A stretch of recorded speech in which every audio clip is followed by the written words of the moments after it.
If you sell door to door, you've got a horror story. Here's Jeremy Miner. So I sold home security systems door to door from 2000 to 2005 in summer programs out in Utah when I was in college. And I got lots of horror stories, but this one came to my mind.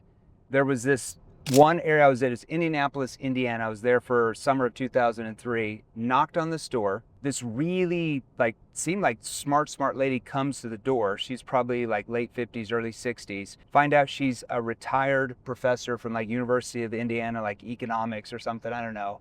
I walk in, she gets me in the house, and she has books from the floor to the ceiling, and newspapers from the floor to the ceiling, and research papers from the floor to the ceiling, and trash from the floor to the ceiling, and rat whatever shit from the floor to the ceiling, and like 100 cats. Now later I found out that that is what's called hoarding disorder. I didn't know what it was, but this lady, she had to just retire. Like, she was smart, she was educated, like there was no issues. Like, and I'm sitting there like in this little chair surrounded by books, newspapers, floor to the ceiling, cat crap all over the place, cats jumping all over the place. And I thought to myself, like, hey, should I like morally sell this to her?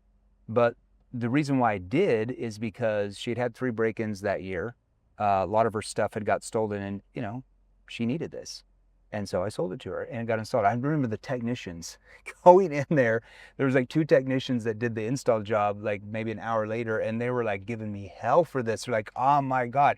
So if you've ever sold door to door successfully, you've done it for at least 2-3 years, you probably ran into somebody that has that hoarding disorder.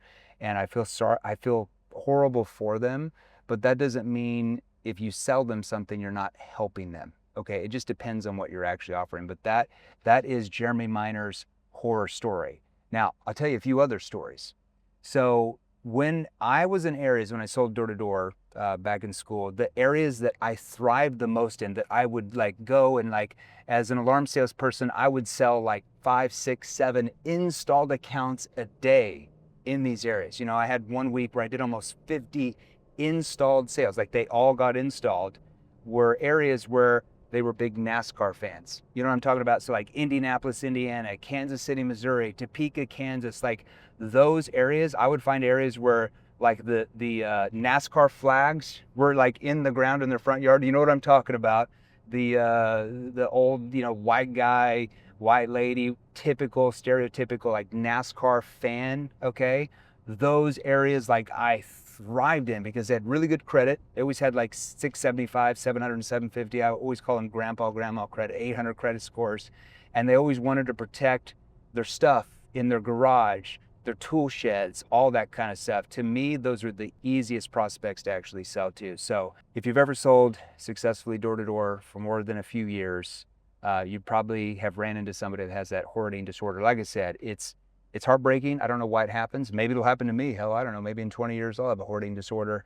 But it doesn't mean that you're not helping them solve their problems. It just depends on what you're actually offering them. So, man, I still remember the stench, the cat pee in the carpet. The thing is, she was so intelligent. Like, it wasn't like she was 90 years old, like she had just retired maybe a year or 2 before that.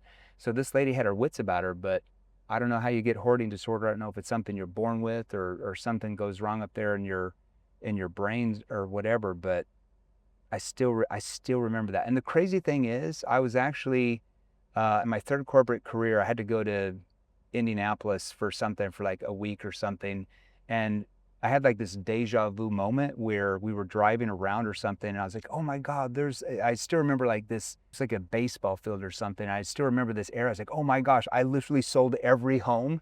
Literally, like there was 100 homes in there. I think I sold like 90 of them, an alarm system. And I went over there, and that's where I remembered, this is probably about, I don't know, probably 12, 13 years after I sold this lady. I sold this lady probably 2003, 2004. And I drove through there, and I still remember that house because the grass was like a foot high, because obviously she didn't take care of the grass or whatever, or have somebody take care of it. And she still had that damn alarm sign from my company that I sold to her in the freaking yard, all the alarm stickers on the house. So she still had the damn alarm. It's crazy. So anyways, hopefully I helped her, but that was probably one of the craziest stories I had as a door-to-door salesperson, besides sometimes women coming to the door completely nude. That was awkward sometimes. And if you sold door to door, you know what I'm talking about.